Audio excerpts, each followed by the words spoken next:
Sinasabi ko sa iyo, Luis, sabi ng matalik kong kaibigan na si Janet. Hek, tipikal na lalaki, maririnig niya ang iyong panukala at iisipin niya kung ano ang makukuha niya. Hindi ko gusto ang ideya na makasama siya sa iba, tugon ko. Janet, hindi ko sinabi na makikipagtalik siya sa kahit sino, Luis. 40 na siya at lampas na sa kanyang kalakasan. Sa tingin mo ba talaga na maglilibang siya ng mga 20 anyos tuwing weekend? Mananatili siya sa bahay kasama ang mga bata at maaari mong mabuhay ang iyong pinakamagandang buhay. Sa tingin mo ba na hindi iyon babalik sa akin? Tanong ko, habang nakatingin sa aking mga kaibigan at katrabaho. Luis, desperado si James na makasama ka sa kama, sagot ni Annie. Sa pamamagitan ng paghingi nito, magsasaya ka lang sa kanya nang hindi nakukonsensya, dagdag ni Marie. Ang iyong asawa ay abala sa pagtatrabaho, mga bata, panatilihin mo lang siyang naaaliw paminsan-minsan at hindi siya maghay-hinala. Habang mas nag-uusap kami, mas maganda ang tunog nito. Ako ay masayang kasal kay Mark sa loob ng 18 taon, na may 2 anak, 1 bahay, at taunang bakasyon. Kami ay nagtrabaho ng husto at sa pangkalahatan ay masaya, ngunit habang papalapit ako sa 40, naramdaman ko na may kulang. Gusto ko ng kilig. Mahal pa rin ako ng aking asawa at isang romantiko, ngunit ako ay nababagot. Iyon ay nang imungkahi ni Janet ang mga bagong posibilidad. Ang aking mga kaibigan sa trabaho ay nag-usap din tungkol sa mga modernong relasyon. Hindi ako sigurado kung papayag ang aking asawa, ngunit patuloy akong kinukumbinsi ng aking mga kaibigan. Nang gabing iyon, nagpa siya akong kausapin siya. Kakausapin ko siya bukas ng gabi pagkatapos ng hapunan, sabi ko sa kanila. Magiging maayos iyon, tiniyak sa akin ni Janet. Hek, magpapasalamat siya, at kung kailangan mo ng tulong, isa sa amin ang maaaring magpanatili sa kanya na naaaliw. Hindi ko gusto ang ideya na ang aking mga kaibigan ay kasama ang aking asawa, ngunit kung nangangahulugan iyon na maaari akong magkaroon ng aking sariling mga kasintahan, tatanggapin ko ito. Ang ideya ng mga kasintahan ay tila nakakaakit. 3 kasintahan lamang ang nagkaroon ako bago si Mark, at wala sa kanila ang nagtagal. Hindi ako nagkaroon ng one-night stand, ngunit pinaalalahanan ako ng mga batang lalaki sa trabaho na ako ay kaakit-akit pa rin. Ito ay nagpataas ng aking tiwala sa sarili. Pag-uwi, walang hinala ang aking asawa. Nang yakapin niya ako, wala siyang ideya kung ano ang darating. Nag-alala ako tungkol sa resulta at nagpatulo ng ilang kinakabahang luha. Ang susunod na araw ay Linggo, at palagi kaming gumagawa ng isang masayang bagay bilang isang pamilya. Gayunpaman, mas gusto ng aming mga teenager ang kumpanya ng kanilang mga kaibigan. Ang hapunan ay nakakadismaya dahil ang mga bata ay nasa kanilang mga telepono. Huwag kang mag-alala, mahal. Ang tanging bagay na nakakaabala sa akin ay ikaw, sabi ng aking asawa. Nakonsensya ako sa pagkaalam kung ano ang itatanong ko sa kanya mamaya. Ang hapunan ay nagpatuloy gaya ng dati. Ipinatupad ni Mark ang panuntunan na walang telepono, na sa huli ay pinahalagahan ng mga bata. Pagkatapos ng hapunan, sinabi ko sa mga bata, kailangan kong kausapin ang iyong ama. Hindi ito para sa maliliit na tainga. Magkakaroon ba kayo ng isa pang anak? Tanong ng aming anak na babae na may pananabik.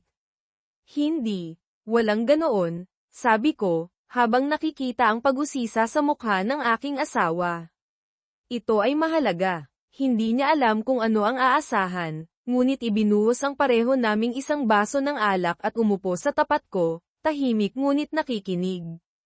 Bagaman karaniwan na isang extrovert, siya ay maaaring maging tahimik at mapag-isip, na nabubuhay sa pamamagitan ng moto, manahimik at isipin na isang hanggal, magsalita at alisin ang lahat ng pagdududa.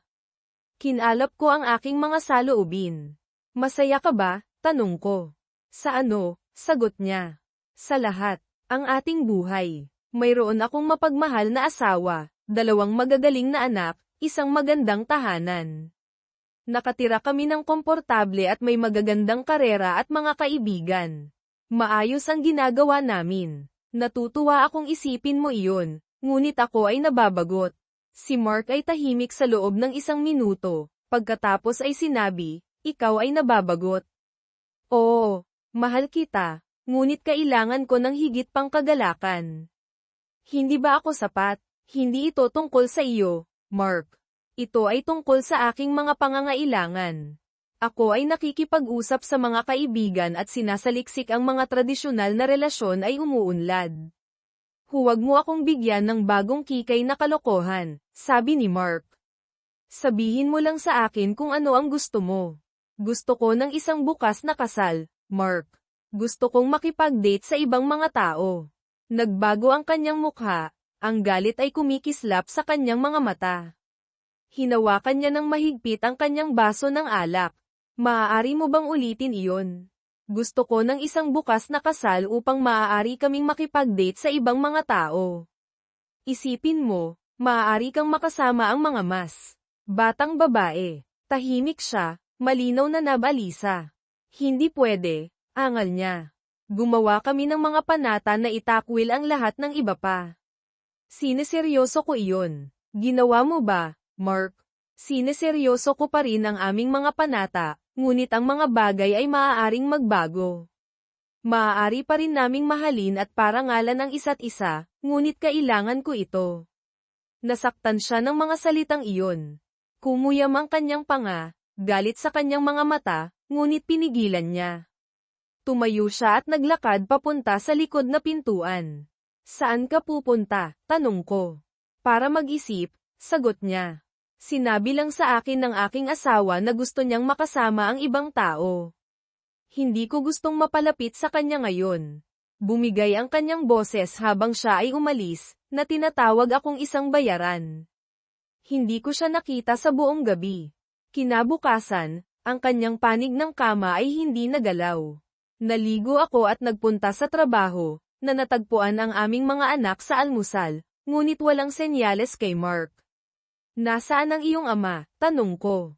Umalis siya ng maaga para magtrabaho, sagot ng aming anak na babae. Sinabi niya na baka gabihin siya, dagdag ng aming anak na lalaki. Sa unang pagkakataon sa aming kasal, umalis siya nang hindi ako hinahalikan. Hindi ito kaaya-aya. Sa trabaho, tinext ko siya na mahal ko siya, iniiwasan ang pagbanggit sa talakayan kagabi. Sinubukan ko siyang tawagan sa tanghalian, ngunit ito ay napunta sa voicemail, kaya nag-iwan ako ng isang matamis na mensahe tungkol sa pagmamahal sa kanya at pagtanda ng magkasama. Nang gabing iyon, wala ang kanyang sasakyan nang dumating ako. Natakot ako na baka nasa isang bar siya na nagpapalunod sa kanyang mga kalungkutan, ngunit umuwi siya ng medyo huli.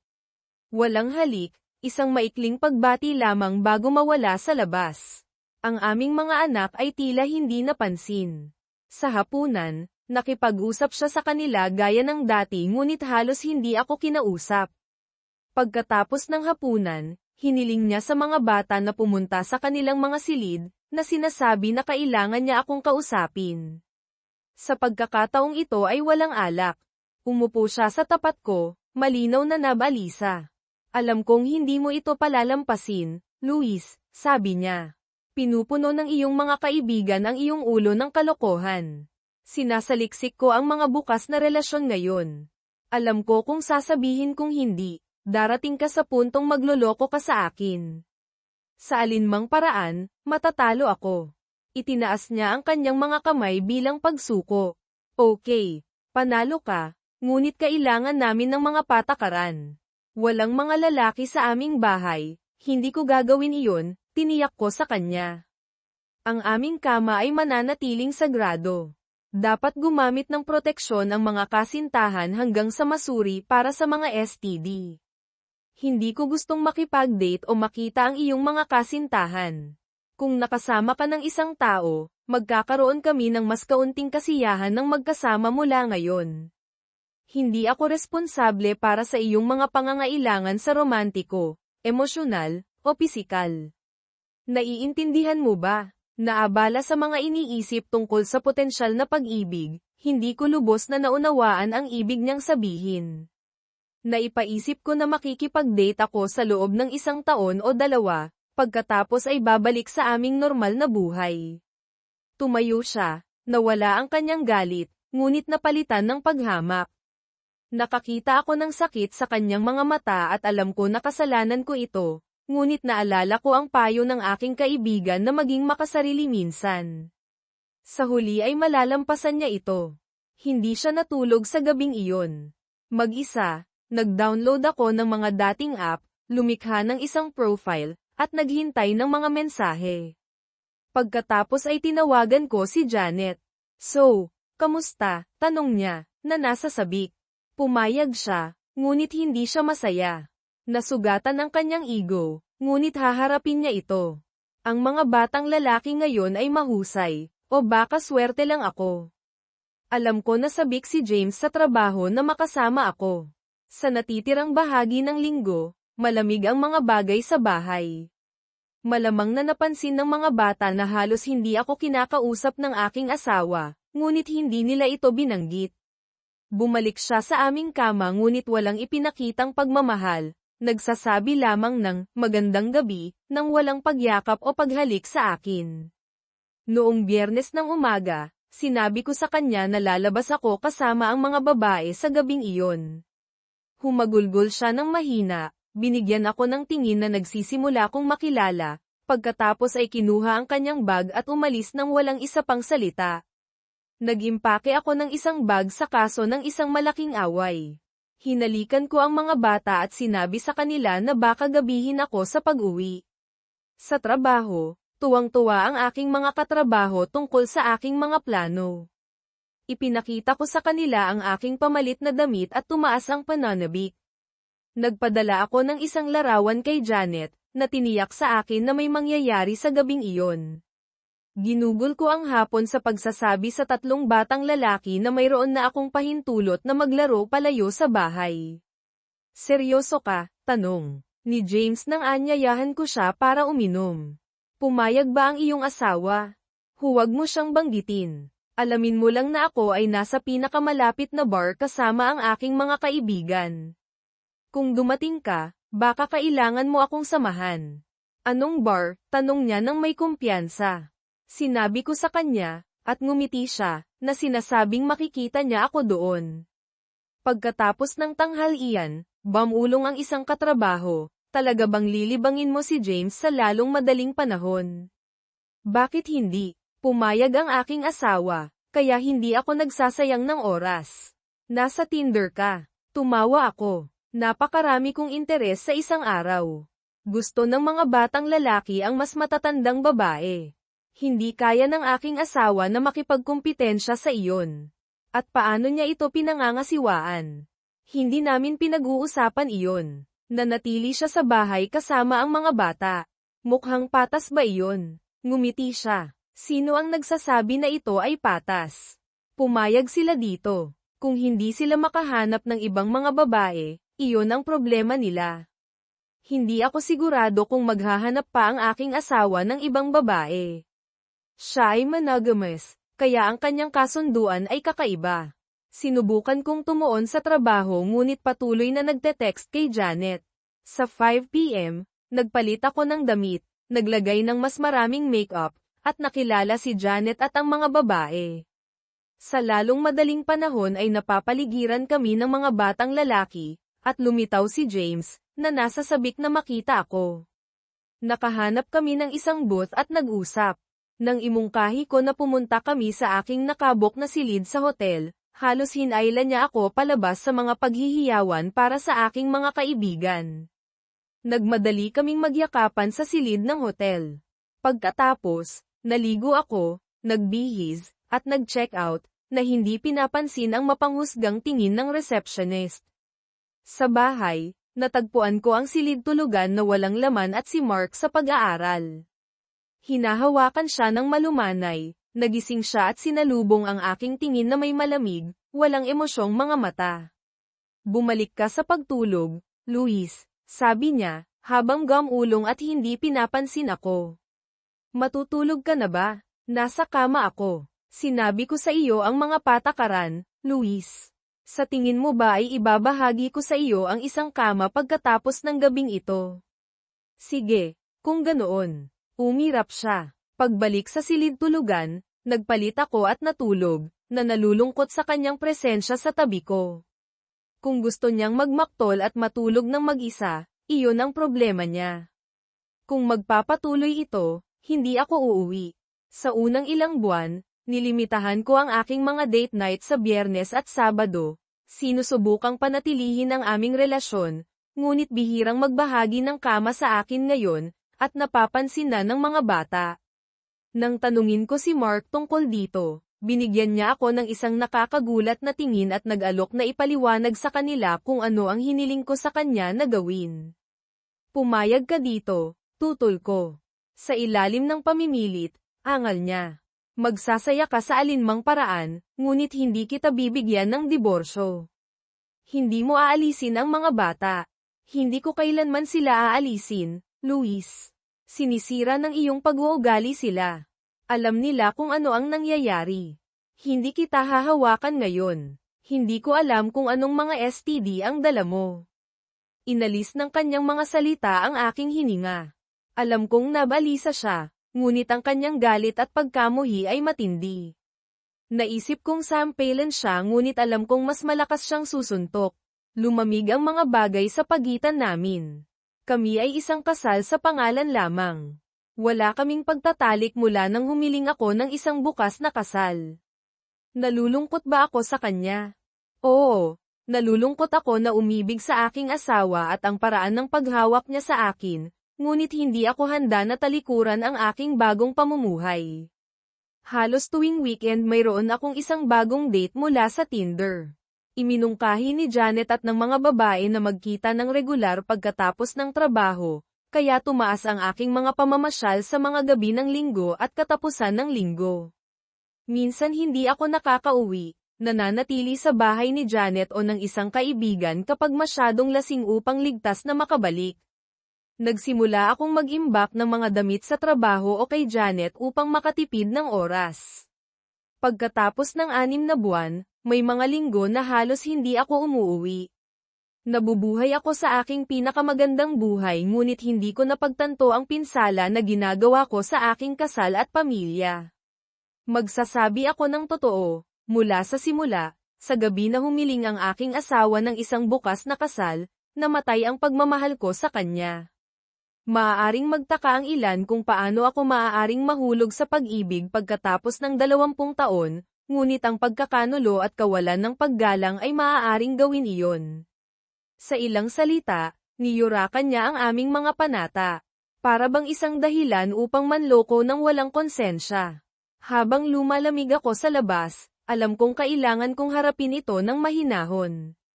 Malinaw na sinanay siya ng kanyang mga kaibigan. Kailangan kong kausapin ang isang tao. Tinawagan ko si Emily. Hi, Mark. Hi, Emily. Okay, anong problema? Magkaibigan na tayo sa loob ng 35 taon, hindi mo ako maloloko. Lahat ay lumabas, lahat ng galit at pagkamuhi. Kinamumuhian ko ang aking asawa dahil pinunit niya ang aking puso. Hindi ko maalala ang aking eksaktong mga salita, ngunit hindi ito kaaya-aya. Nakaupo ka ba, Mark? Hindi. Umupo ka. Sasabihin ko sa iyo kung ano ang gagawin. Hindi ito magiging tulad ng sitwasyon ko kay Adam. Kailangan mong laruin ito ng iba. Umasa ka sa akin. Anong dapat kong gawin? Ang isang bahagi ko ay gustong lumayo, ngunit hindi ko maiiwan ang mga bata, at ang mga labanan sa pag-iingat ay bihirang pabor sa mga lalaki. Hindi ako magiging isang part-time na ama. Manatiling kasal dahil sa kaginhawahan. Patayin ang iyong mga emosyon. Huwag kang maging sandigan niya. Nakakasuka ang isiping makipagtalik sa kanya pagkatapos niyang makasama ang iba. Eksakto. Putulin mo ang iyong sarili sa kanya sa emosyonal, ngunit panatilihin ang bahay at mga bata. Tumutok ka sa iyong sarili at sa kanila. Pumunta ka sa gym, maghanap ng mga libangan, makipag-ugnayan muli sa mga kaibigan. Pinakamahalaga, nandyan ka para sa mga bata. Mga bata, maiintindihan nila kung ano ang nangyayari. Tutuon siya sa kanyang sariling mga pangangailangan at maaaring umalis sa kalaunan. Paano kung mahulog siya sa pag-ibig sa ibang tao? Kung gayon ay kailangan niyang pumili, manatili sa pamilya sa pangalan lamang, o umalis. Ang isang bahagi ko ay gustong umalis ngayon, ngunit gusto kong manatili sa mga bata. Gamitin mo ang Grey Rock Method. Magpakita ka ng kumpletong kawalang interes sa kanya. Gawin mong hindi ka pakipakinabang ang mga pakikipag-ugnayan sa iyo. Itago mo ang iyong mga emosyon at panatilihing maikli at direkta ang mga pag-uusap. Gagana ba iyon? Malamang. Ang kanyang kahilingan ay nagpapakita ng kawalang interes sa iyo at sa pamilya. Tumutok ka sa mga bata. Kung magdiborsyo ka, hintayin mo hanggang ang pinakabata ay 18. Mamuhay bilang mga kapitbahay kung kinakailangan. Salamat, Emily. Palaging narito para sa iyo, Mark. Tumutok ka sa iyong mga anak at sa iyong sarili. Patawarin mo ba siya? Hindi. Magdidiborsyo kami sa huli. Sa ngayon, magiging roommates lang kami. Iyon ay isang magandang mindset. Huwag kang gumawa ng anumang hanggal. Hindi ako. Poprotektahan ko ang aking sarili. Saan ka matutulog ngayong gabi? Hindi sa kama ng mag-asawa. Bibisitahin kita sa lalong madaling panahon. Kakailanganin mo ng mga kaibigan para sa kung ano ang nasa unahan. Salamat, Emily. Isang bagay pa, Mark. Alam kong mahirap, ngunit kailangan mong samantalahin ito. Mamahalin ka ng mga babae. Ikaw ay matagumpay, malusog, at gwapo. Ikaw ay isang mahusay na ama. Pumunta ka sa mga date. Hindi ako sigurado. Isipin mo lang. Karapat-dapat ka rin sa kaligayahan. Ang pagiging Grey Rock ay mahirap, at nagalit ako kay Luis ng higit sa isang beses. Sa bawat pagkakataon, pinagsabihan ko ang aking sarili, ngunit nakuha niya ang gusto niya, kaya ano ang pakialam niya? Ang unang gabi na nanatili siya kasama ang ibang tao ay halos nagpabuwag sa akin. Nagkaroon pa siya ng lakas ng loob na hilingin sa akin na sumama sa kanya sa kama. Bahagya kong napigilan ang aking sarili na ibuhos ang aking mga saloobin. Ang anumang natitirang pag-ibig sa kanya ay namatay ng gabing iyon. Palagi ko siyang aalagaan bilang ina ng aming mga anak, ngunit nawala na ang pasyon. Pinatigas ko ang aking puso, naghahanda para sa hindi maiiwasan. Kasunod ng payo ni Emily, tumutok ako sa aking sarili at sa mga bata. Ipinagpatuloy ko ang pagpunta sa gym, umupa ng isang personal trainer, at kumuha ng pagluluto para sa mga bata, na nakipag-ugnayan sa aking anak na babae. Nang magsimulang mawala si Luis sa mga katapusan ng linggo, humingi ako ng tulong sa aking nakababatang kapatid na babae. Ipinagmalaki niya ako sa pagtitiis dito ngunit naunawaan ng ipaliwanag ko na ito ay para sa mga bata. Dapat kang umalis kasama si Emily, sabi niya. Siya ang dapat mong pinakasalan. Nagbulungan ako na mas mahusay na huwag malaman kung kailan niya tinanong tungkol sa kinaroroonan ni Luis. Kailan ang huling pagkakataon na ginawa mo ito? Tanong niya. Wala ako sa mood na pag-usapan ito. Iminungkahi ni Emily na maghanap ng isang magandang babae para sa isang gabi. Tumawa ang aking kapatid na babae. Hindi bababa sa 3 sa aking mga kaibigan ang nagtatago pa rin ng kandila para sa iyo. Nagbabayad ang mga sesyon sa gym, tama ba? Mas fit ako kaysa dati. Kapag ginamit ko ang bag, iniisip ko siya o ang kanyang mga kasintahan hanggat hindi mo siya sinasampal. Kailan ang huling pagkakataon na nag-usap kayong dalawa? Noong nakaraang linggo sa hapunan. Pinag-uusapan lang namin ang mga bata. Ginugugol niya ang lahat ng kanyang oras sa kanyang telepono. Nakakita ako ng 3 dating app na may 12 ng mga mensahe. Wala na akong pakialam. Siya ay aking asawa sa pangalan lamang, isang ganap na bayaran. Nagbulungan ang aking kapatid na babae. Sumang-ayon ako ngunit hindi sinabi ng malakas. Si Emily ang tanging taong pinagkakatiwalaan ko. Mahal ng mga bata si Aunt Emily. Habang ang kanilang ina ay nawawala sa kanilang mga buhay, pinahahalagahan nila ang mga regalo ni Emily, lalo na ang aking anak na babae. Maraming gabi na ginugol namin ni Emily, minsan ay nagyakapan ngunit hindi higit pa. Daddy, bakit mo ito pinagtitiisan? Tanong ng aking anak na babae isang gabi sa hapunan. Paminsan-minsan pa ring umuuwi si Luis para sa hapunan ngunit hindi napansin na inilipat ko ang karamihan sa aking mga gamit sa kama ng mag-asawa. Oo, kinantsawan kami ng mga bata sa paaralan, ngunit nakisabay kami sa tinatawag nilang mom, dagdag ng aking anak na lalaki. Hindi lang kami ang mga bata na may diborsyado o kakaibang may asawa na mga magulang. Bamantong hininga ako, na sumulyap kay Emily, na binigyan ako ng isang mapanuring tingin. Ipinapaliwanag ba ng iyong ina kung ano ang nangyayari? Tanong ko. Hindi talaga. Sinabi lang niya na maaaring magbago ang mga bagay sa hinaharap, sagot ng aking anak na babae. Dad, hindi na kami maliliit na bata. Alam namin ang lahat mula sa internet. Sabihin mo na lang sa amin, sabi ng aking anak na lalaki. Hindi ka namin huhusgahan. Hindi bababa sa narito ka. Hindi ko na maalala ang huling pagkakataon na sinabi sa akin ni Mom ang tatlong salita. Pinunasan ng aking anak na babae ang kanyang mga pisngi, at agad siyang niyakap ni Emily. Hindi ako magdedetalye, mga anak. Binago ng iyong ina ang aming relasyon, at pumayag ako dahil kung hindi ay mawawala sa amin ang bahay at kayo. Mahal mo pa ba siya? Tanong ng aking anak na babae. Hindi. Sagot ko ng diretso. Namatay ang pagmamahal ko sa kanya nang humiling siya at ganap na nang umuwi siya ng gabing pagkatapos ng kanyang unang date. Mahal pa ba niya tayo? Tanong ng aking anak na babae, na pinipigilan ang mga luha. Yinakap siya ni Emily nang mas mahigpit at tumingin sa akin.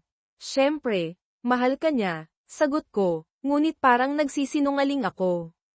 Nakakatawang paraan para ipakita ito, Dad, puna ng aking anak na lalaki. Napagtanto ko na bahagi iyon ng aking pagkakamali.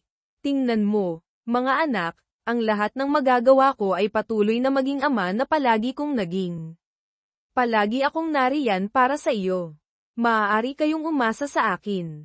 Tumutulong din ang kapatid ko. Dagdag pa ni Emily, nandito rin ako para sa iyo. Niyakap siya ng mahigpit ng aking anak na babae. Kumislap ang mga mata ni Emily. Gusto niyang magkaroon ng mga anak ngunit hindi nagkaroon. Gusto ka namin, Emily, sabi ng aking anak na lalaki na may ngisi. Pinapasaya mo si Dad. Ngumingiti na naman siya. Pinamula ako ng aking anak na lalaki. Ngumiti sa akin si Emily, isang mapang-unawang ngiti. Mabilis na lumipas ang ilang buwan, at nagbago ang aming mga buhay. Gumawa ako ng karagdagan sa bahay bilang aking pribadong espasyo, isang silid tulugan, opisina, at sala. Gusto ito ng mga bata, at maaari kaming lahat na maglaro ng magkasama. Kapag nagtrabaho ako mula sa bahay, sinamahan nila ako. Kapag bumisita si Emily, mayroon kaming sariling espasyo. Iniiwasan ko ang aking asawa kapag nasa bahay siya, at nakikipag-ugnayan lamang kami sa pamamagitan ng mga text. Wala akong pakialam kung ano ang ginagawa niya para sa ikabubuhay. Ang kanyang sweldo ay napupunta pa rin sa isang joint account, kaya nababayaran ang mga bill. Dahan-dahan ko siyang inalis sa aking buhay, kasama na bilang isang benepisyaryo sa life insurance. Ito ay para sa kapakinabangan ng aking mga anak. Madalas tumuloy si Emily. Ngunit hindi kami makalaman. Natulog kami sa iisang kama, ngunit naunawaan niya na hindi pa ako handa. Suot ko pa rin ang aking singsing, na nararamdaman na ako ay isang asawa pa rin. Hindi ako pinilit ni Emily. Niyakap niya lang ako at ibinulong na mahal niya ako at maghihintay hanggat kailangan ko. Check, isang handgal, bulong ni Emily isang gabi. Wala siyang ideya kung ano ang itinapon niya, at kailangan mo pa ring makipag-date. Ako ay isang pasyenteng babae, Mark, dagdag niya, na nakangiti. Ipinagtatapat ko, nang bigyan ng kalayaan, medyo nagpakawala ako. Palagi akong naging tapat na asawa at ina, na naglaan ng halos 20 taon sa aking pamilya. Panahon na para mabuhay ng kaunti para sa sarili ko. Oo, ginawa rin iyon ng aking asawa, at maaari rin niyang samantalahin ang aming bukas na relasyon. Pumayag siya rito. Maaari sana siyang tumanggi. At kahit na nagtalo kami, maiintindihan ko sa kaibuturan. Alam kong hindi ko siya lolokohin, pero medyo nabaliw ako sa mga date sa Tinder. Hindi lahat ay naging matagumpay, ngunit maraming mga binata ang sabik na dalhin ako sa isang hotel. Lumipas ang panahon habang nabubuhay ako ng lubusan habang patuloy na tinutugunan ang mga bayarin at nakikipag-ugnayan sa mga bata. Iniiwasan ako ng aking asawa sa bahay, at halos hindi kami nag-uusap. Napagtanto ko kung gaano karaming bagay ang napalampas ko sa aking pamilya nang sinubukan. Kung gumugol ng isang weekend sa bahay. Ang mga pag-uusap sa aking asawa ay parang pakikipag-usap sa isang pader na bato, na tinatalakay lamang ang mga bata. Miss ko siya at ang mga bata ngunit nagpapakasaya rin ako ng labis para tumigil. Hay, bulalas ko habang naglalakad ako papasok sa pintuan sa harap. Nandito na ako. Nakabukas ang mga ilaw, ngunit walang sumagot. Sa kusina, ang aking asawa at 2 anak ay naghahapunan kasama rin si Emily. Alam kong magkaibigan sila ng aking asawa mula pagkabata. Palapit sa kanila, huminto ako, nakatagpo ang tingin ng aking asawa, napagtanto na tinitingnan pa rin niya ako ng may paghamak. Anong ginagawa mo dito? Tanong ng aming anak na babae, matigas ang tono.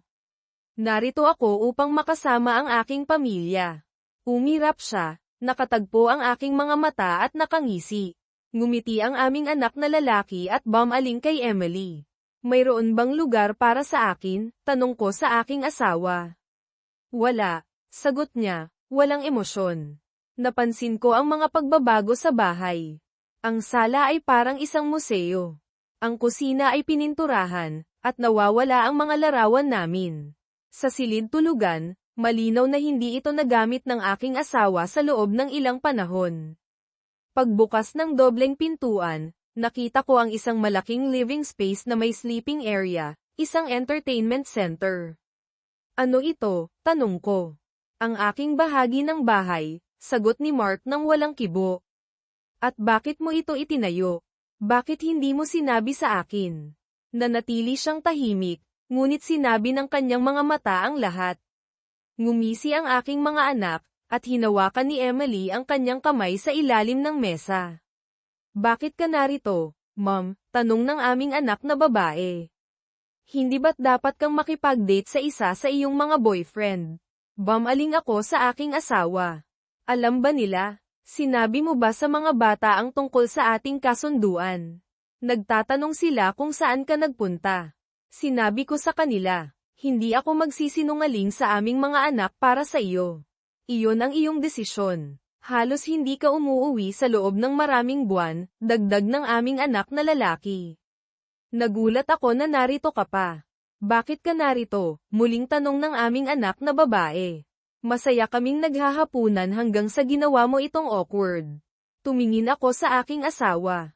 Aayusin mo ba ang mga pag-uugali ng ating mga anak, Mark? Hindi. Sabi niya, hindi tumitingin sa akin kundi kay Emily. Ang ating mga anak ay mga teenager at may karapatan sa kanilang mga opinyon. Alam mo ba kung gaano sila katanda? Napalampas mo ang aking kaarawan, deklarasyon ng aming anak na babae. At napalampas mo ang pagkapanalo ng aking team sa Grand Final, dagdag ng aming anak na lalaki. Natapos silang kumain, at si Emily, nang walang salita, ay sumenyas sa kanila na pumunta sa kabilang silid para makausap ko ang aking asawa. Sigurado akong nakatayo ako doon na binubuksan at isinasara ang aking bibig habang tumatayo si Mark, kumukuha ng beer mula sa refrigerator, at sumandal sa counter, humihigop ng 1 o 2 minuto bago magtanong, bakit ka narito, Luis? Gusto kong makasama ang aking pamilya ngayong weekend. Umiwas siya ng tingin pagkatapos ay tumango. Good luck sa iyo dyan. Abala ako ngayong gabi at ngayong weekend. Tungkol sa mga bata, maaari mo silang tanungin anumang oras. Humarap siya sa akin. Alalahanin ang mga kasunduan, Luis. Wala akong pakialam kung ano ang ginagawa mo ngayon, ngunit maaari mong subukang kausapin ang mga bata kung gusto mo. Huwag ka lang umasa. Pagkatapos ng 5 minuto na pakikipag-usap sa kanila, napagtanto ko na wala ni isa sa kanila ang may gustong makipag-usap sa akin. Napabuntong hininga, bumalik ako sa silid tulugan, na nakadarama ng kalungkutan sa sarili kong bahay. Okay, bulong ko, kung iyan ang gusto ninyo, aalis na lang ako. See you later. Marahil hindi, sagot ng aming anak na babae ng sarkastiko. Kinuha ko ang aking bag, dali-daling lumabas, at isinara ng malakas ang pintuan ng kotse, na hinampas ang manibela dahil sa pagkabigo. Damaloy ang mga luha habang sinisisi ko ang lahat sa aking asawa hanggang sa maalala ko ang kanyang tingin ng una kong ginawa ang kahilingan, at ang gabing bumalik ako mula sa aking unang date, ang tingin na iyon ng kawalang interes ay nagpanlamig sa akin. Naisip ko kung nasira ko na ba ang lahat ng mahalaga. Tama ba siya? Inilayo ba ako ng aking mga kaibigan? Baka tiniis sana ito ng kanilang mga asawa, ngunit si Mark ay palaging mayabang. Napagtanto ang katotohanan ng aming kasunduan, mas lalo akong umiyak. Ganap na siyang humiwalay sa akin, kasal lamang kami dahil sa kaginhawaan, at duda ako na babalik pa kami sa dati. Hindi ako makalalapit sa aking mga kaibigan, sila ang masisisi sa pagbagsak ng aking kasal. Nagmamaneho ng walang direksyon, sa kalaunan ay nagpark ako sa isang bar. Sa loob, umorder ako ng isang inumin, na naging 2 at 3 kaagad. May nakaupo ba dito? Tanong ng isang mabait na boses. Tumingin sa akin ang isang lalaki. Wala, walang nakaupo, sagot ko, na humihikbi. Ngunit hindi ako sigurado kung magiging maganda akong kasama. Baka kailangan mo ng kasama. Hindi maganda ang makita ang isang babae na nakaupo ng mag-isa, na mukhang malungkot at bigo. Umupo siya, bumili ng kanyang inumin, at nag-alok na bilhan ako. Kailangan mo ng kausap, hindi ako sigurado kung gusto mong marinig ang aking kwento. Ganoon ba kasama? Habang mas iniisip ko ito, mas nagtataka ako kung nasira ko na ba ang lahat. Iniabot niya ang kanyang kamay. Ako si Tom, at ikaw ay... Kinuha ko ang kanyang kamay. Ako si Luis. Ngayon hindi na tayo mga estranghero. May isang tao o isang bagay na sumira sa iyong puso. Sigurado ka bang gusto mong marinig ang tungkol dito? Hindi ako nagmamadali. Kinuwento ko sa kanya ang pangkalahatang kwento, at nakinig siya, tumango at nakauunawa. Nang matapos ako, umorder siya ng isa pang inumin para sa amin.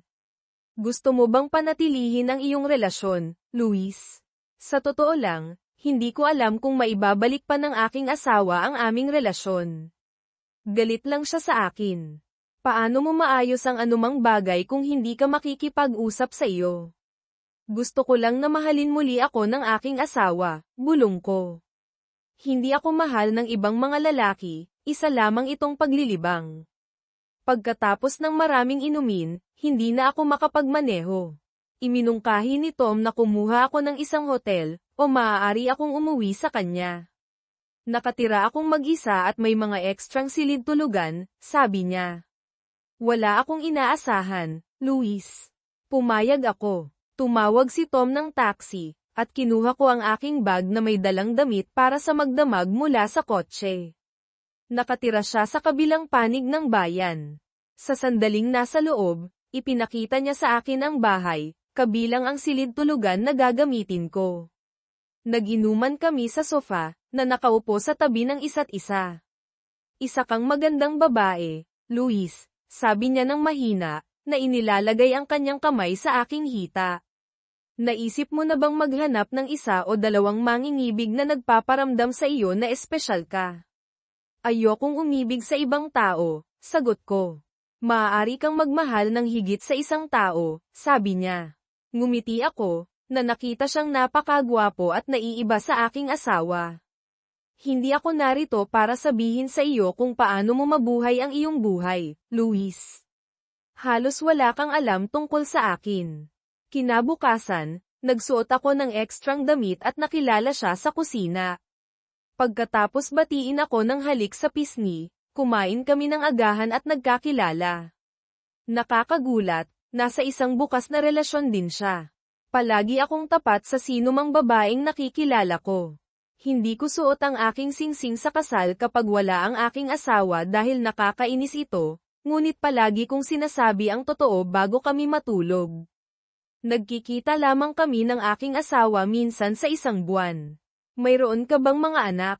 Malalaki na sila at nakatira kasama ng aking asawa halos sa lahat ng oras. Marami ka bang mga mistress? Noong unang panahon, nakipagtalik ako sa sino mang babaeng interesado. Ngayon mas gusto ko ang mga tunay na relasyon.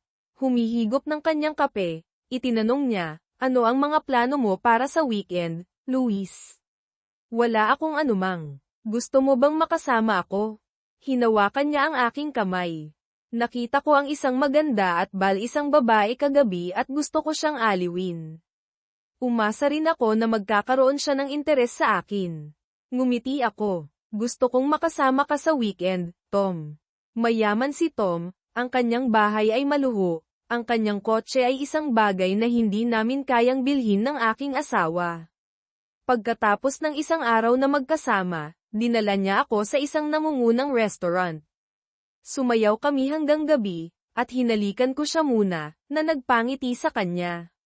Sa likod ng taxi, sumiksik ako sa kanya.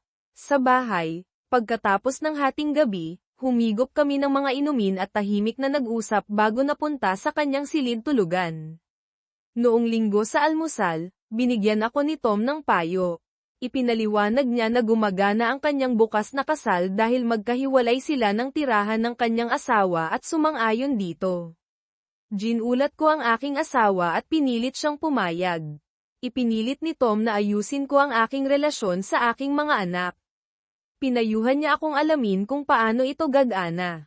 Iminungkahi rin niya na ayusin ang mga bagay kay Mark, na mukhang mabuting tao. Isa siyang kahanga-hangang tao. Halos kasing ganda ng iyong asawa. Mahal ko ang aking asawa at plano kong magretiro kasama siya sa lalong madaling panahon. Kapag nasa bahay ako, matatapos na ang lahat ng ito. Ano ang iniisip niya? Miss niya ako ngunit mayroon siyang dalawang mangingibig kapag wala ako. Kapag nasa bahay ako, lahat ng kanyang atensyon ay nasa akin.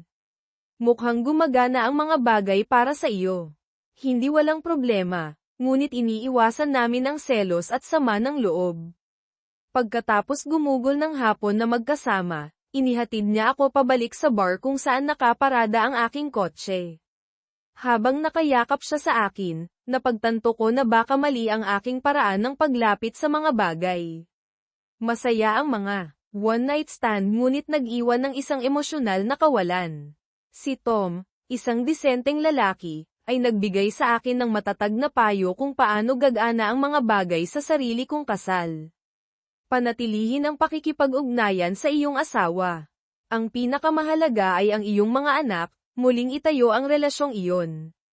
Susubukan ko ang aking makakaya. Kailan tayo muling magkikita? Sa lalong madaling panahon na gusto mo.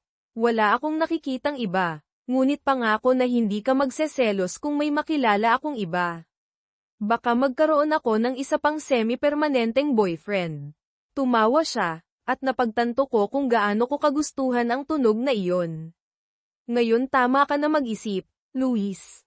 Nagpakasaya ka, at ayos lang iyon, ngunit ngayon napagtanto mo na kailangan mo ng isang bagay na mas seryoso at pangmatagalan, baka mga mangingibig na tunay na nagmamalasakit sa iyo.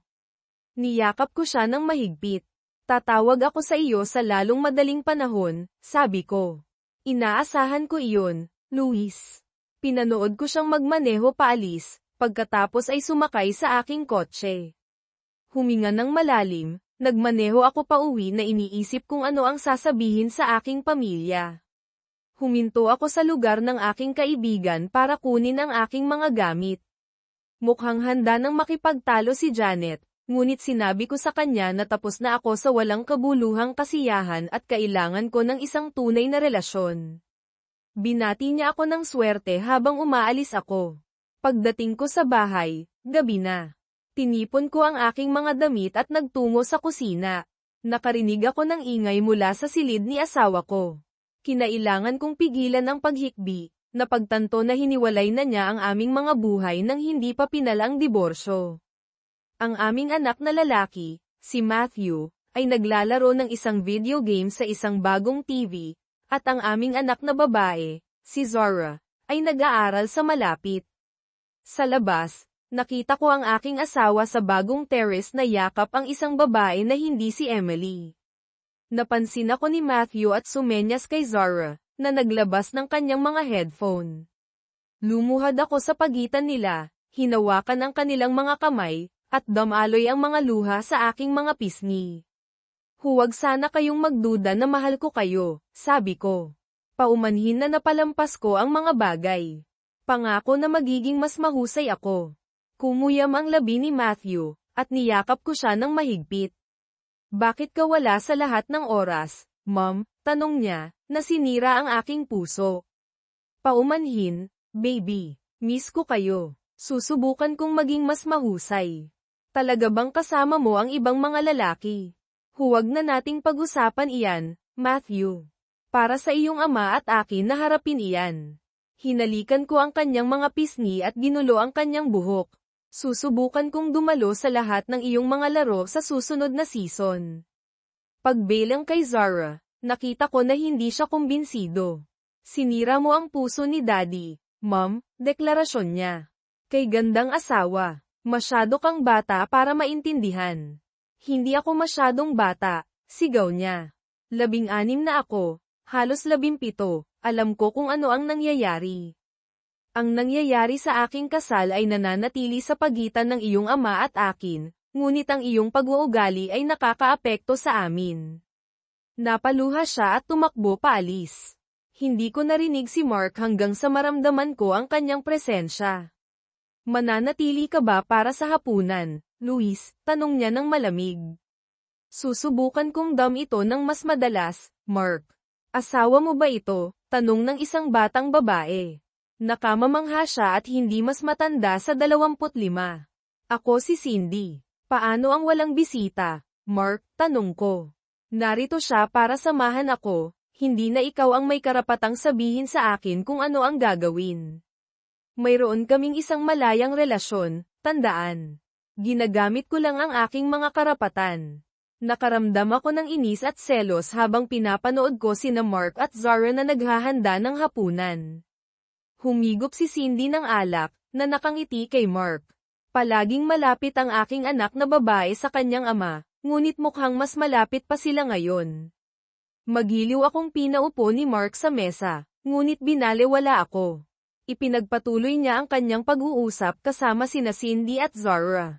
Pagkatapos ng hapunan, inihatid ni Mark si Cindy sa kanyang kotse. Kumaway siya habang nagmamaneho siya paalis at pagkatapos ay bumalik sa bahay. Mark, sabi ko ng tahimik. Huminto siya at tumingin sa akin nang walang galit o lamig. Hindi siya nakangiti, ngunit mukhang masaya siya. Maaari ba tayong mag-usap, Mark? Bamantong hininga siya, na mukhang pagod. Tungkol saan, Luis? Tungkol sa atin. Asawa mo pa rin ako. Asawa pa rin kita. Mahal pa rin kita. Hindi ko kailanman gusto na mangyari ito. Akala ko baka sisubog siya sa galit, ngunit ikinuyom niya ang kanyang mga kamao at umupo. Gusto mo ng isang bukas na relasyon, Luis? Tinanggap ko. Kailan ang huling pagkakataon na natulog tayo sa iisang kama? Hindi ako makikipagtalik sa aking asawa pagkatapos niyang makipag-date sa ibang mga lalaki. Tandaan ang sinabi ko. Walang emosyonal na suporta. Walang pisikal na suporta. Kung gusto mo ng pagmamahal at pagmamahal, humanap ka ng iba. Ito ang gusto mo. Masaya akong kasal, ngayon kasal ako sa pangalan lang. Sino siya? Tanong ko.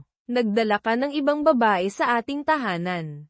Hindi namin kailanman ginawa ang anumang bagay dito, sabi niya nang walang pasubali, at kung sino siya ay wala ka ng pakialam. Wala akong pakialam kung sino ang kasama mo, at kung sino ang kasama ko ay wala ka ng pakialam. Tumayo siya at tumingin sa akin ng may awa. Ang lahat ng nangyari ay isang kinahinatnan ng iyong mga desisyon, Luis. Binalaan kita, mag-ingat sa iyong mga naisin. Nakuha mo ang gusto mo ngunit hindi nagmalasakit sa epekto sa aming pamilya. Kalaunan, nanunood ako ng TV sa sala nang lumitaw ang aking anak na lalaki. Tinapak ko ang upuan sa tabi ko, at umupo siya. Mismo ba ang iyong ina? Tanong ko. Oo, sabi niya, na alam na hindi ako makikipagtalik sa aking asawa ng gabing iyon. Pinatay ko ang mga ilaw at nagtungo sa bahagi ng bahay ni Mark. Isang pintuan ang nakasara, ang isa ay bahagyang nakabukas. Nasa sofa siya kasama ang aming anak na babae, na nanginginig at umiiyak. Alam kong ako ang dahilan. Kung papasok ako, magiging pangit ang mga bagay. Napabuntong hininga, tahimik kong isinara ang pintuan at nagtungo sa aking silid-tulugan. Hindi na iyon ang aming silid-tulugan, at hindi ako sigurado kung babalik pa roon ang aking asawa. Kinuha ko ang payo ni Emily at nagpasya kung maaaring magsaya ang aking asawa, maaari rin ako. Mabilis akong nakakita ng maraming mga batang babae na interesado sa isang matagumpay na 40 taong gulang na lalaki. Inayos ako ng mga kaibigan at katrabaho sa mga babaeng kilala nila. Ayokong makipag-date sa sinumang masyadong bata, ngunit si Cindy, 25, ay napaka-cute para labanan. Si Charlotte, 28, ay isang career woman na naghahanap ng pag-ibig sa kanyang sariling mga termino. Si Melissa, sa kanyang unang bahagi ng 30s, ay isang abogada at isang kamangha-manghang mangingibig.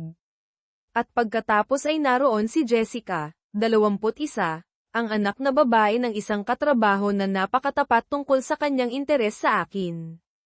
Gusto ko ang mga gwapong matatandang lalaki, sabi niya sa kanyang unang date. Mark, maaari ba akong maging tapat? Sige, isa kang gago sa asawa. Ang tanging sorpresa ay gumagana ang pag-aayos na ito.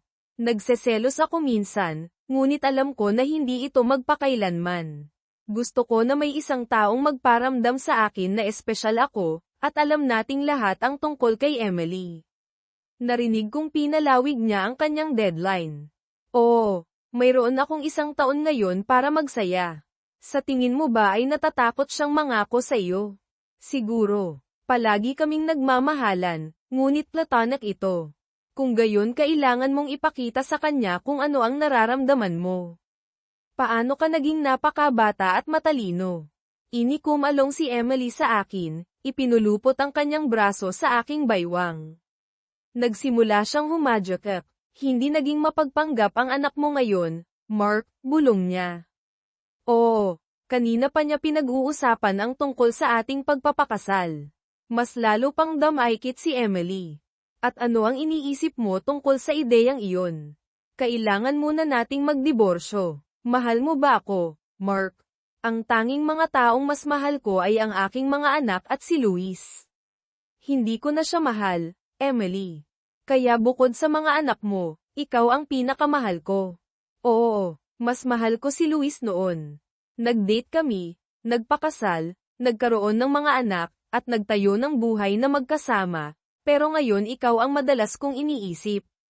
Nagpapasalamat ako kay Luis sa pagbibigay sa akin ng 2 kahanga-hangang anak.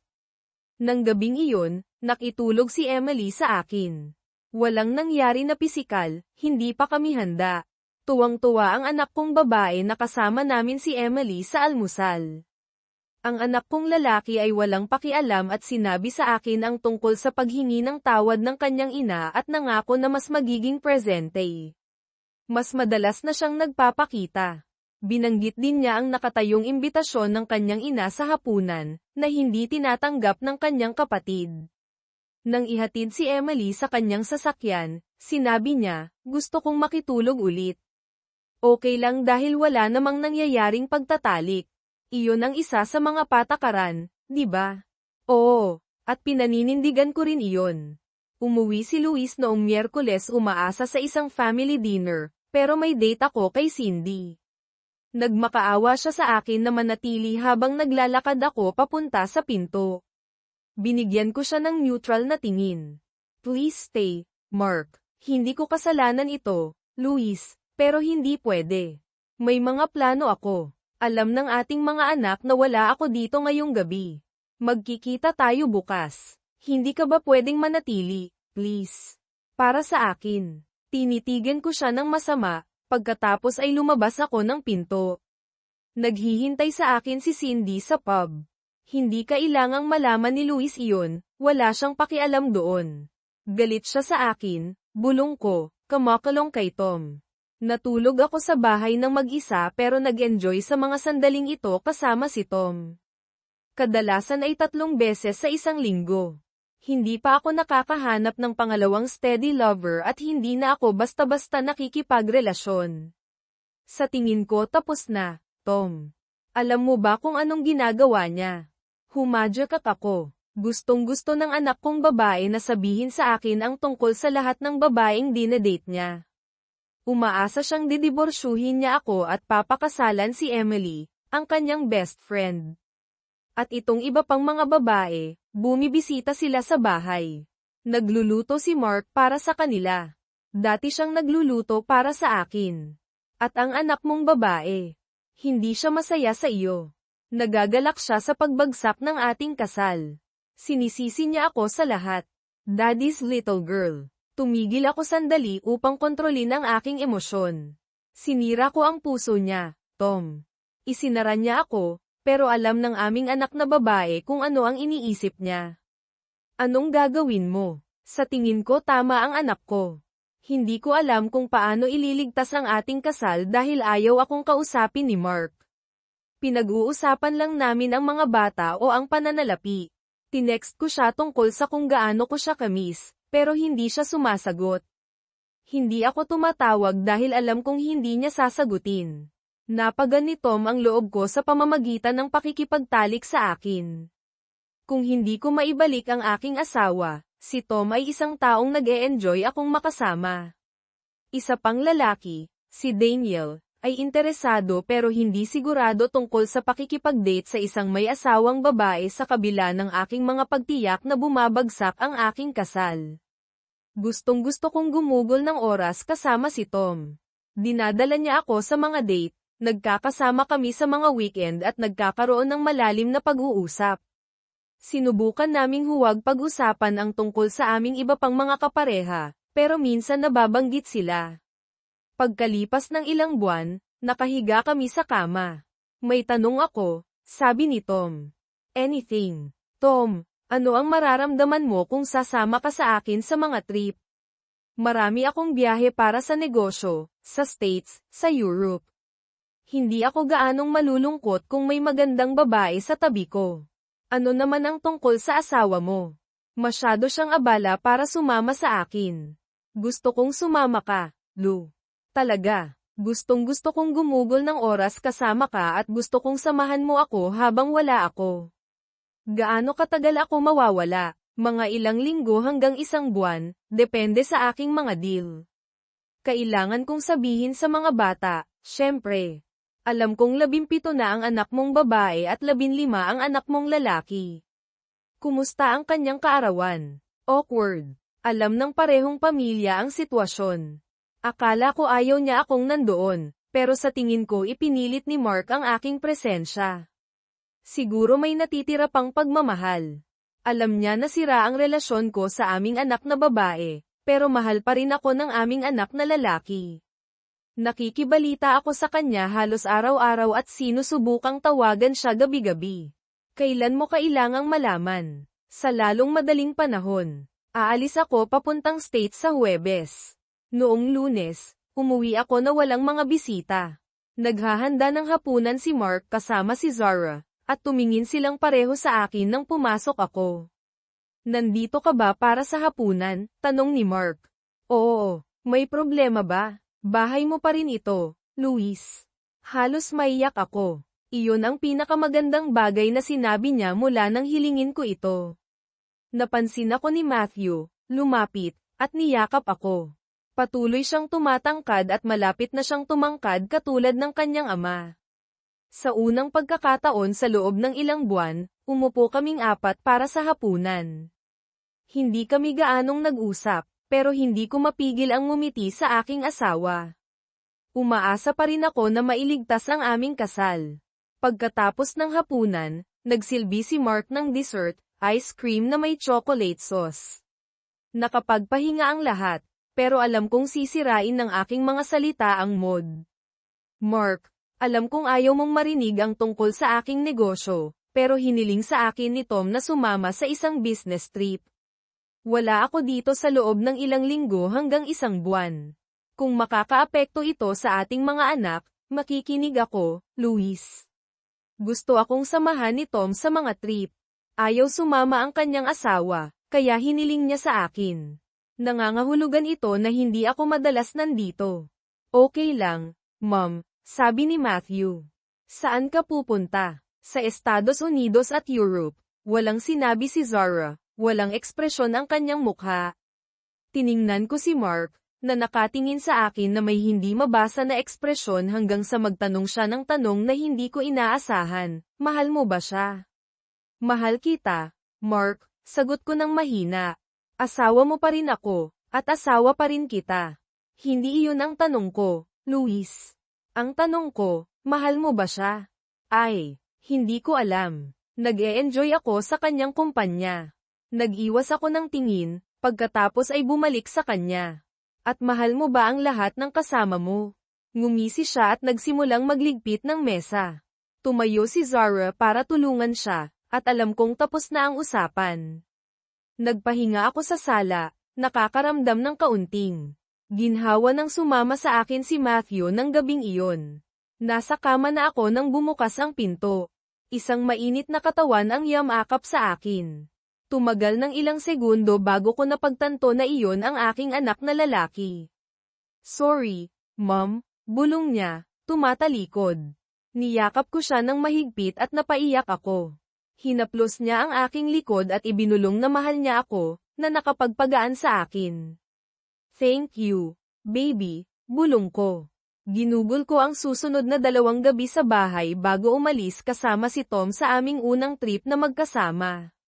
Magalang sina Mark at Zara pero kadalasan ay hindi ako pinapansin. Mapagmahal si Matthew, nararamdaman ang aking kalungkutan. Sinubukan kong ipaliwanag ang mga bagay sa kanya.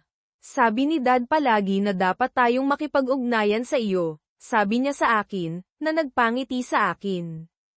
Nag-ayos ako upang magtrabaho ng malayuan habang wala, kaya noong Huwebes ng umaga, nag-impake ako para kay Tom. Upang sunduin ako nang bumaba ako, umalis na si Mark papunta sa trabaho.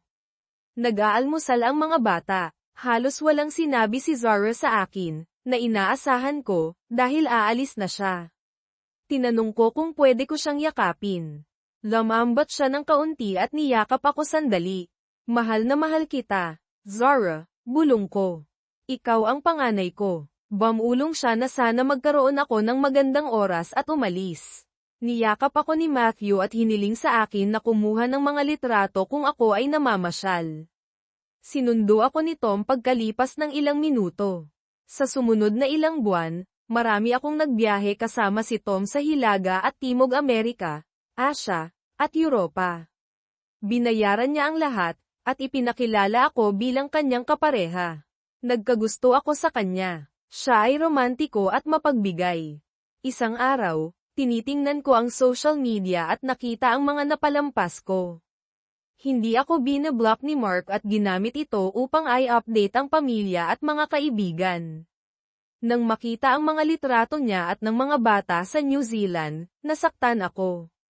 Walang binanggit si Mark o ang mga bata. Ang makita si Emily sa maraming litrato ang pinakamasakit. Pagkatapos ng tanghalian, natagpuan ako ni Tom na umiiyak. Niyakap niya ako at tiningnan ang aking telepono. Nararamdaman ko na bahagi ako ng kasalanan, sabi niya. Marami kang oras na ginugugol kasama ko. Baka gusto mong tumigil sa paglalakbay ng ilang sandali at muling kumonekta sa mga bata. Sigurado ka ba doon, Luis? Ngumiti siya sa akin. Mahal kita, Luis. Nakapagpangiti iyon sa akin. Ipinahayag namin ang aming pagmamahal sa aming unang trip, pero hindi ko maisip na iwanan ang aking asawa. Ang pagpapakilala sa iyong mga anak sa akin ay magiging. Hindi ako sigurado. Pagka-uwi ko, sinubukan kong gumugol ng mas maraming oras sa bahay at kasama si Tom. Mahirap isuling si Mark, pero isang gabi ay nagawa ko ito. Dinala mo ang mga bata sa New Zealand, tanong ko. Bakit? Gusto kong bigyan sila ng bakasyon. Hindi sila nagkaroon ng isa sa loob ng maraming taon. Bakit hindi ako isinama? Dahil kasama mo ang boyfriend mo noong panahong iyon, sagot niya. Kanselahin ko sana. Lumingon siya upang tingnan ako. Hindi ako magpapanggap na isang masayang pamilya upang tuparin ang iyong mga pangangailangan, Luis. Gusto kong dalhin ang ating mga anak sa bakasyon. Masyado kang abala sa paglilibot sa buong mundo kasama ang iyong boyfriend. Kaibigan, sumama si Emily para sa kumpanya. Habang nag-enjoy ang mga bata, si Emily ang aking best friend at naging aking suporta simula nang magsimula ang pagsasaayos na ito. Inimbitahan ko siya para sa kumpanya. Ano ang tungkol sa Pasko? Ano ang tungkol dito? Nagpaplano ka ba ng anuman? Kasama ba ako? Nasa sa iyo iyon, Luis. Mark, kung kakausapin mo lang ako. Nanlamig ang kanyang mga mata. Wala tayong pag-uusapan simula ng gabing ginawa mo ang iyong kahilingan. Ginawa mong malinaw ang iyong mga iniisip tungkol sa ating kasal. Mark, miss na kita. Gusto kong maibalik ang aking asawa. Hindi ko matandaan kung kailan kami nagkasama sa kama, at kasalanan mo iyon, Luis. Tumanggi akong makipagtalik sa isang asawang babae na may gustong ibang mga lalaki. Pero pumayag ka dito. Humadyak siya, umiiling. Hindi mo pa rin naiintindihan. Hindi ko kailanman ginasto ito. Gusto kong manatiling tapat ang aking asawa. Itinulak mo ang isang bukas na kasal, kaya kinailangan kong sumang-ayon o mawala ka. Alinman sa dalawa, natalo ako. Hindi kita kailanman lolokohin, Mark. Sabik na sabik kang makasama ang ibang mga lalaki. Huwag mo akong ipagkamali, Luis. Nakikipagrelasyon ka rin sa ibang mga babae. Mark, huwag mong gawing tungkol sa akin ang lahat ng ito. Lumapit siya, nawawala ang kanyang galit. Ang kaibigan mong si Janet ang naglagay ng kalokohang ito sa iyong ulo. Alam mo ba na sa wakas ay pinalayas siya ng kanyang asawa? Nagpa-party siya at nagdala ng mga lalaki sa bahay habang inaalagaan niya ang mga bata. Nagulat ako. Hindi ko nakausap si Janet sa loob ng ilang buwan at hindi ko kailanman inaasahan na magiging ganito siya kawalang galang sa kanyang asawa. Napagtanto ko na marahil ay nalaman na ni Mark ang lahat mula sa simula. Hindi ko alam kung ano ang sasabihin nila, Luis, sabi niya, walang emosyon. Kumuha ka ng payo mula sa mga taong sumire sa ating kasal. Wala nang babalikan. Humakbang siyang muli pasulong. Bakit mo ginawa iyon, Luis? Masama ba akong asawa o lover? Ginawa ba kitang hindi masaya? Nainip ako. Hindi sapat na mahusay. Ang pagkabagot ay hindi isang dahilan upang sabihin sa iyong asawa na gusto mo ng ibang mga lalaki. Sinalubong ko ang kanyang tingin, napupuno ng luha ang aking mga mata. Hindi ko maipaliwanag nang hindi karagdagang sinisira ang aming kasal. Napagtanto ko na gumawa ako ng isang makasariling kahilingan, pinilit siya sa isang bagay na kinasusuklaman niya, at nakinig sa masamang payo.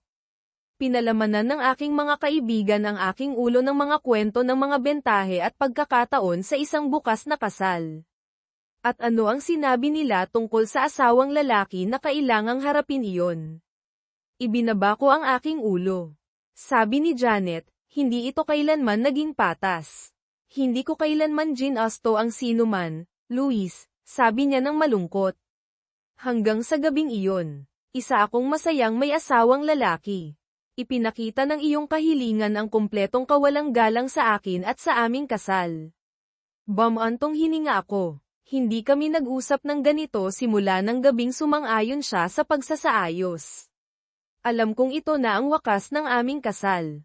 Ang kanyang pagmamahal sa akin ay kumupas na, kahit nasa pagiging aking asawa. Ano ang gagawin natin, Mark? Panatilihin ang pagsasaayos na ito hanggang sa mag-18 ang mga bata. Pagkatapos ay magdedesisyon tayo. Napaiyak ako, at sa aking pagkagulat, inilagay niya ang kanyang mga braso sa akin, ganap na sinira ako. Bumagsak ako sa kanya, mahigpit na kumakapit. Alam kong hindi niya ako mahal. Pero marahil ay hindi pa rin niya gustong makita akong umiiyak. Nawala na ang pagmamahal, pero nawala na rin ang galit. Magdiriwang tayo ng Pasko ng magkasama, Luis, sabi niya, pero binubuhay ko na ang sarili kong buhay ngayon. Ang aming kasal ay halos tapos na. Dapat mong napagtanto iyon ngayon. Sinusubukan mong kumapit sa isang bagay na nanlumo at namatay. Kahit na itigil ko ang lahat, iba ka na ngayon, at ganoon din ako. Ayokong mawala ka, Mark. Asawa kita, at mahal pa rin kita. Bamantong hininga siya pero hindi bumitaw, dahan-daang hinahaplos ang aking likod. Nanatili siyang tahimik, alam na ang katotohanan. Alam ko ang iniisip niya at kung ano ang gagawin niya kalaunan. Hindi ko siya kayang kamuhian para doon. Sa wakas, bumitaw siya, binigyan ako ng pagkakataong panasan ang aking mga mata. Sinalubong ko ang kanyang tingin. Walang init, pero naiintindihan niya ang aking mga emosyon. Gusto mo ba ng hapunan? Tanong niya. Halos maiyak ako ulit. Matagal na simula nang magkasama kaming naghapunan. Nagluto kami ng isang bagay na simple at nakabubusog. Naging awkward ang usapan, at ang ilang mga paksa ay hindi pinapayagan, pero pagkatapos ng ilang beer, nagsimula kaming magbalik tanaw. Nasaan ang mga bata? Tanong ko sa wakas. Si Zara ay lumabas kasama ang mga kaibigan. Si Matthew ay nasa isang sleepover. Nag-e-enjoy lang ako sa isang gabing mag-isa. Okay lang, Luis. Sa tingin ko kailangan namin ang usapang ito. Galit sa akin si Zara. Umiling siya. Hindi siya galit sa iyo. Daddy's little girl siya at ayaw niya na may boyfriend ang kanyang ina. Ano ang iniisip niya tungkol sa pagkakaroon ng girlfriend ni Daddy? Humadyak siya. Sa tingin ko medyo nagseselos siya. Pakiramdam niya ay pinababayaan siya. Mahal mo ba si Emily, Mark? Alam mong mahal ko si Emily. Siya ang aking best friend sa halos buong buhay ko. Kasama mo ba siya ngayon? Hindi. Nandyan siya para sa suporta. Hindi siya makakasama sa akin hanggang sa magdiborsyo tayo. Hindi ko mapigilan ang luha. Seryoso ka ba tungkol sa diborsyong ito? Masaya ka ba sa ating kasal? Ito ang pinakamahabang usapan na nagkaroon tayo sa loob ng isang taon. Sana ay katulad ng dati ang mga bagay, pero hindi mo maibabalik ang oras. Ang nagawa ay nagawa na. Inimbitahan niya ako na uminom sa kanyang cabin. Pinalamutian ito ng pagmamahal, mainit, at gustong-gusto ng mga bata na gumugol ng oras doon. Nagbahagi kami ng isang bote ng alak, pinag-uusapan ang nakaraan. Kinabukasan ng umaga, nagising ako sa kanyang mga bisig. Napagtanto ko na masyado akong nakainom. Nanlumo ako nang mapagtanto ko na walang nangyari. Iminulat ni Mark ang kanyang mga mata at ngumiti. Tila nakainom tayo ng kaunti kagabi. Nakadamit pa rin tayo, kaya walang nangyari. Nang kumalong si Mark, tinanong ko, magiging interesado ka ba? Kailan ang huling pagkakataong ginawa mo ito? Mahigit 1 linggo na ang nakalipas. Itinaas niya ang kanyang kilay. Hindi ako tumigil sa pagkakita sa iyo na kaakit-akit, Luis. Maganda ka pa rin. Ibig mo bang sabihin iyon? Siyempre, hindi ako magsisinungaling tungkol doon. Mark, alam kong hindi mo ako masyadong gusto, pero palilibangin mo ba ang iyong asawa? Hindi pa tayo nakakagawa ng anuman sa loob ng mahigit 1 taon. Miss ko na ang makasama ka. Bamantong hininga siya at hinayla ako ng mas mahigpit, ibinubulong na humihingi siya ng tawad. Ibinulong ko pabalik na hindi siya dapat humingi ng tawad. Isinara niya ang isang bahagi ng kanyang sarili sa akin, at hindi niya maibigay sa akin ang bahaging iyon. Salamat sa pagsasabi sa akin na maganda pa rin ako, bulong ko. Nawala siya para maligo, pagkatapos ay nagbihis at kumain ng mabilis na almusal. Habang aalis siya, humingi ako ng yakap. Ibinaba niya ang kanyang bag at niyakap ako ng mahigpit sa unang pagkakataon sa loob ng 1 taon. Sa isang paraan, ito ay isang simbolo ng katapusan. Isang huling yakap bago siya umalis, pero alam kong isang araw ay yayakapin namin ang isa't isa sa huling pagkakataon bago matapos ang aming kasal. Mahal kita, Mark, bulong ko.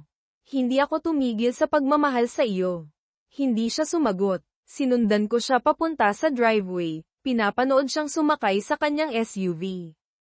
Hindi ko napigil ang kumaway, at bumusina siya bago umalis. 18 ka na ngayon, Zara, at 16 si Matthew. Sa tingin ko oras na. Didi hindi siya masyadong umiyak.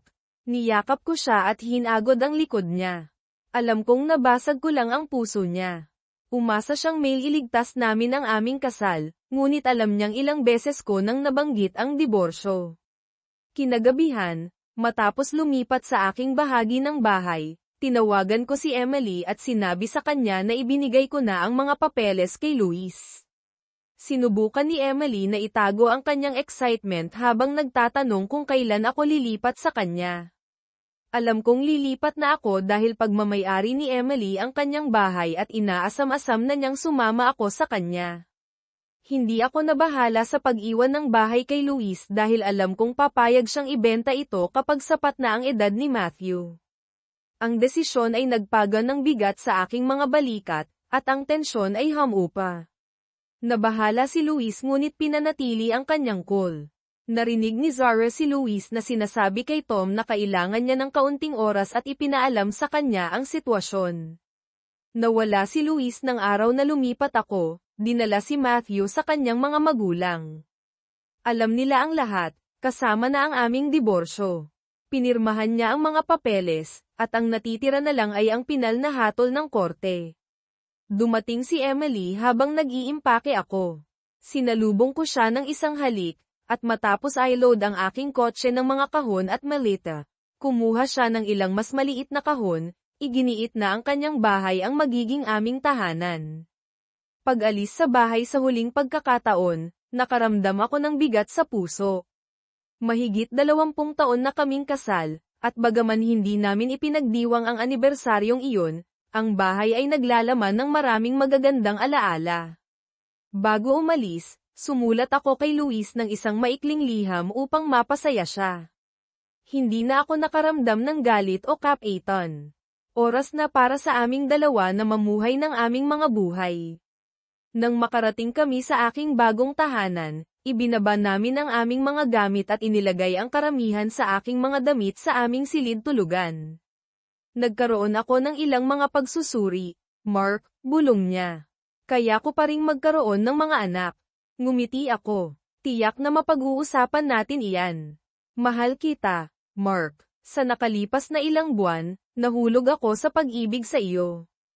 Ikaw ang naging matalik kong kaibigan sa halos buong buhay ko. Maniwala ka sa akin, pareho ang nararamdaman ko ngayon. Kailan ang huling pagkakataon na nakasama ka ang isang tao? Ilang buwan na ang nakalipas. Nagpa-test ako pagkatapos ng huling pagkakataon ko kay Cindy. Okay lang ako. Kailan ang huling pagkakataon mo? Namula siya. Hinihintay kong simulan mo ang diborsyo. Alam kong hindi ako makapaghintay hanggang sa ito ay opisyal. Naghanda siya ng hapunan ng gabing iyon, at naupo kami sa isang hapag-kainan na may ilaw ng kandila, nagbahagi ng alak at madaling pag-uusap. Pagkatapos ng hapunan, nilagay namin ang mga pinggan sa dishwasher, at dinala niya ako sa kanyang silid tulugan. Iba si Emily kay Luis, mas maikli at mas payat. Makalipas ang 2 buwan, 1 buwan matapos mapinalisa ang aming diborsyo, nag-propose ako kay Emily pagkatapos ng isang magandang hapunan sa harbor. Nagmadali siya sa akin nang ilagay ko ang singsing sa kanyang daliri. Sa bahay, nagpasalamat siya sa akin sa pagpapasaya sa kanya. Sinabi ko sa mga bata ang tungkol sa engagement. Tuwang-tuwa si Zara dahil gusto niya si Emily. Masaya si Matthew ngunit umasa na magkakasundo ang kanyang mga magulang. Hindi ko sinabi kay Luis. Sa panahon ng proseso ng diborsyo, pinanatili namin ang aming distansya, inaayos ang lahat ng hindi nagkikita. Ayaw ni Emily ng isang engranding kasal, isang singsing lang sa engagement, isang puting damit, at mga panata upang gawin kaming mag-asawa. Maliit ang aming pangalawang kasal, kasama lang ang malalapit na pamilya at kaibigan. Dumalo ang aking mga anak. Nagulat si Matthew ngunit tinanggap ang imbitasyon, nagpapakita ng katapangan.